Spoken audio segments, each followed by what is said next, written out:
Minha gente, os impactos da reforma da Previdência na vida dos servidores públicos é o assunto de uma palestra que acontece na noite desta quarta-feira em Linhares. A palestrante, nossa convidada deste último bloco, é a doutora Magadá Briguet, diretora técnica da ABC-Prev, procuradora aposentada e ex-assessora jurídica do Tribunal de Contas do Estado de São Paulo. Doutora Magadá, boa noite, como vai? Boa noite, muito bem, obrigada.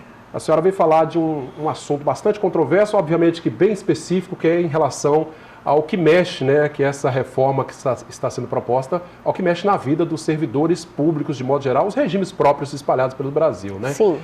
Em relação ao que está sendo proposto, em relação à iniciativa privada, ao trabalhador de modo geral, há muitas diferenças, os impactos que o servidor público vai sofrer, ou poderá sofrer? Na verdade, desde a emenda de 98, emenda 20 de 98, que foi a emenda que instituiu o regime próprio dos servidores, foi a partir daí que se começou, que se implementou o regime próprio dos servidores com contribuição previdenciária.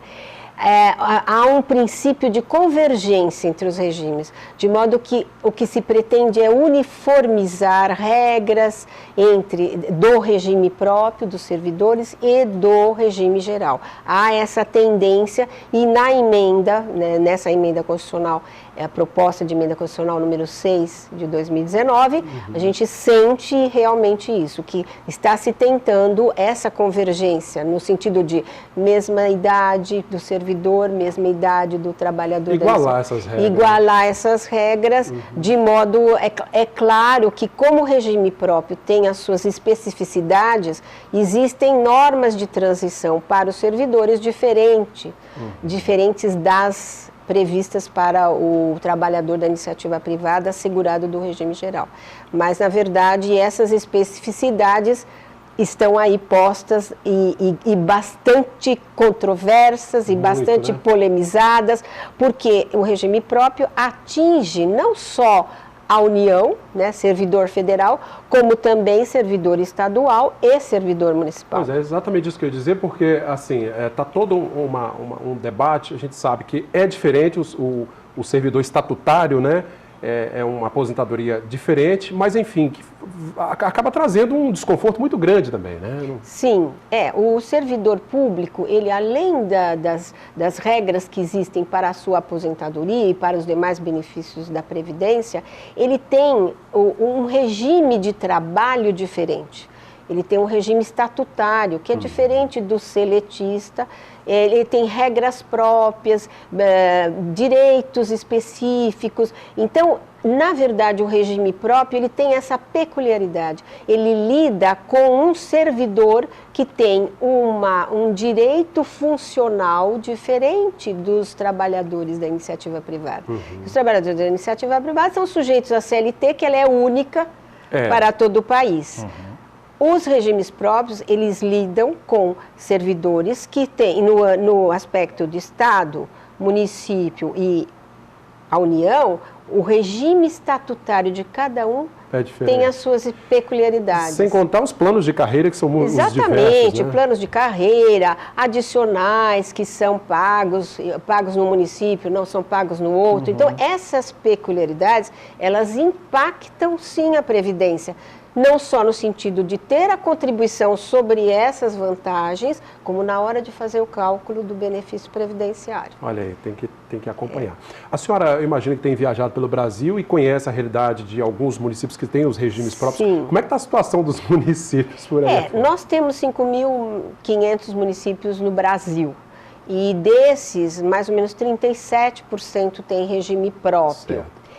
A grande dificuldade dos municípios, há muitos desafios nos regimes próprios dos municípios. Por quê? Porque são entidades menores, mas que têm, a grande maioria dos seus servidores prestam serviços. Quais os serviços que nós temos? Professor, né? Educação, e temos saúde. E essas duas categorias de servidores são os que mais têm regras específicas de aposentadoria. O professor, os professores têm a carreira própria, tem carreira própria e ele, professora, se aposenta com menos idades, 5 anos a menos na idade e no tempo de contribuição. Tá? E também, que foi o objeto, inclusive, da minha aula de hoje lá no município, na prefeitura, né? Os servidores sujeitos à aposentadoria especial. A aposentadoria das pessoas que lidam com as atividades insalubres, médico, enfermeiro... Profissionais de saúde, de modo geral. Exatamente. Né? E esses também têm aposentadoria especial. Já é uma outra peculiaridade. Já é uma outra peculiaridade dentro da peculiaridade do regime próprio. Veja como o assunto é muito complexo mesmo. É bastante complexo. Pois é, e é esse assunto que vai ser debatido nessa palestra, a convite, né, do Jobs Buffon, que é o presidente do IPAS, né, o Instituto de Previdência Própria aqui do município de Linhares, exatamente para clarear um pouco na mente do servidor e tirar também um pouco desse medo, né, doutora Magda? A questão é assim, o que se está pensando com a PEC, né? Está se pensando numa possibilidade de equacionar de tal modo que não haja futuramente problemas para os regimes próprios, também para o regime geral. Porque há dois aspectos importantíssimos, como ele dizia, que são, nesse enfoque da Previdência, que são, primeiro, a sobrevida do brasileiro. O brasileiro está envelhecendo em 20 anos o que a Europa levou 60 anos. Então, nós temos categorias de servidores que se aposentam, vamos dizer, professor aos 50, a mulher 50 anos, e ela vai durar até os 80. Ou até mais. Até mais. A sobrevida, segundo dados do IBGE, no Brasil inteiro, 81 anos. Subiu muito, subiu muito. A expectativa de vida é alta. Ótimo, né? Nós temos, como eu digo, nossos idosos, nossos avós, nossos tios. Eu tenho um tio de 90 anos, eu brinco com ele. Ele fala assim, eu estou aposentado desde os 50 anos. São 40 anos de aposentadoria. Imagina, tem que pagar essa conta, Tem que pagar essa conta. E, além disso, tem um outro dado aí negativo, que estão nascendo menos crianças, né? É a natalidade. Então, você tem menos pessoas trabalhando, contribuindo e mais pessoas aposentadas. Agora, em relação especificamente ao servidor público, há muita gente correndo para se aposentar logo com medo da mudança das regras. O senhor acha que há motivos para isso? Não há motivos. Assim, quem tem direito adquirido, principalmente, tem que se preocupar, tem direito a qualquer momento depois da emenda, poderá se aposentar, né? Tem direito adquirido. Agora, as pessoas que estão na expectativa do direito, existem realmente, as regras estão mais, vamos dizer, mais severas, né? Está alongando o tempo do servidor contribuindo. Para trabalhar um pouco mais. Trabalhar um pouco mais, considerando essa sobrevida até os 88. Todos os estados brasileiros, né? Exceção de Rondônia, que é 80 anos, mas 81 anos todos os estados brasileiros, né? Essa questão da sobrevida. Então, considerando esses dados, é que se projeta que o servidor deverá contribuir um pouco mais tempo para ele ter o benefício da aposentadoria. Mas nos países mais desenvolvidos, isso já ocorreu também. Faz parte da história.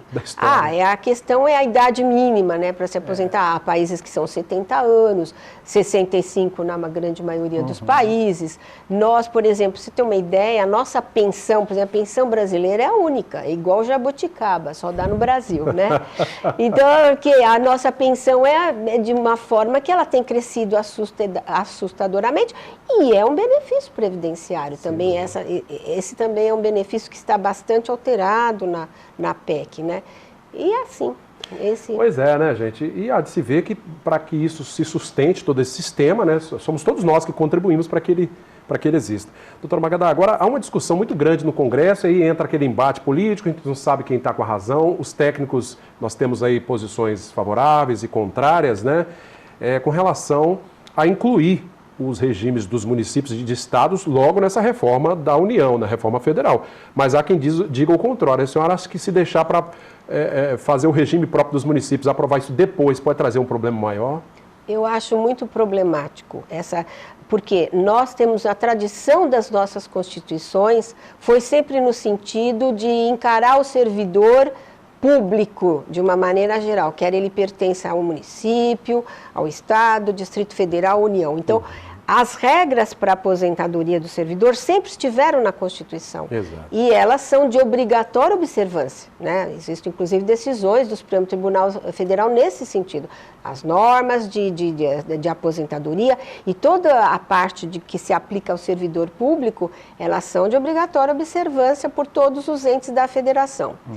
descolar, vamos dizendo, né, essa obrigatoriedade, deixar para os estados e municípios, por uma questão política, né, porque parece-me que é uma questão muito mais política, muito mais política do que técnica. Técnica não tem nenhuma, pelo contrário, na verdade sempre se legislou para o servidor público de uma maneira geral. Deixar vai trazer sérios problemas, porque no município o servidor está mais próximo da autoridade máxima, que é o prefeito, e pode haver uma influência no sentido de trazer menos sustentabilidade para o regime. Ou seja, daria mais prejuízo ao servidor. Mais prejuízo, porque no futuro... Né? Imagina o embate que seria nas câmaras municipais, nas assembleias, para debater um assunto desse. Debater um assunto desse. E aí fica... só que tenha uma questão muito séria. Nós temos princípios que não estão só na Constituição, estão na legislação infraconstitucional. Porque o que você tem na Constituição, além desses dispositivos que regem a aposentadoria, você tem um outro dispositivo que é a competência para legislar sobre previdência. Exato. Que é artigo 24, inciso 12 da Constituição Federal. É a União. A União compete editar normas gerais. Nesse dispositivo não se mexe. Então, o que vai acontecer? A União poderá legislar normas gerais para todos cumprirem, tá? E aí, principalmente na questão da gestão atuarial, na gestão que é uma questão muito séria, que é o regime de previdência, tanto o geral como o próprio, ele tem um princípio que chama princípio do equilíbrio financeiro e do princípio do equilíbrio financeiro atuarial. Ou seja, eu tenho que ter financeiro. O que é o equilíbrio financeiro? Eu tenho que ter uma receita suficiente mensal para pagar as aposentadorias e pensões. Tem que ser compatível. Né? Compatível. E tenho o princípio do equilíbrio atuarial, que isso, assim, a grosso modo, vamos definir como a despesa do futuro, da folha de pagamento futuro. É esse que é o problema. Terei recurso suficiente para pagar as aposentadorias? É um planejamento, é um arrumar a casa para o futuro? Exatamente. Então, a maioria dos municípios, os estados principalmente, vocês devem estar acompanhando, né? O problema do Rio de Janeiro, o problema do Rio Grande do Sul, eles estão em desequilíbrio, não só financeiro, como atuarial. Então, assim, como vamos deixar isso para o município também, com um desequilíbrio tal que não vai ter recurso para pagar essas aposentadorias? A insegurança do servidor vai ser enorme. Muito maior. Então, não é assim que o município vai fazer o que ele acha que tem que fazer, que vai ficar a critério do servidor. Nós temos que andar com muito carinho nesse caminho aí, de modo a preservar os direitos dos direitos adquiridos, né? Exatamente. Que maravilha esse bate-papo. A gente poderia ficar mais tempo debatendo isso, porque é um assunto alvissareiro, um assunto realmente que traz uma discussão muito grande, mas eu preciso encerrar e eu agradeço a doutora Magda Briguet, a palestrante desta noite, veio conversar com os servidores públicos aqui de Linhares, trazer a realidade, mas também tranquilizá-los, né? Sim. Não há motivo para... Não é para pânico. Para pânico, não. Vamos aguardar. Muito obrigado pela presença. Eu aqui agradeço, espero contar outras vezes aqui para palestrar. Um prazer para todos nós, muito obrigado. Até logo. Para quem nos acompanha pelo canal 16.1, obrigado pela sua companhia. Para quem é assinante da Sky, 316.1. Nas redes sociais, interaja conosco pelo facebook.com/Rede Sim Linhares. Esse bate-papo, todo o nosso conteúdo, você também pode rever no nosso canal no YouTube. É só digitar TV Sim Linhares. E o telefone da redação, 3373-2000. TV Sim Linhares, seu canal local.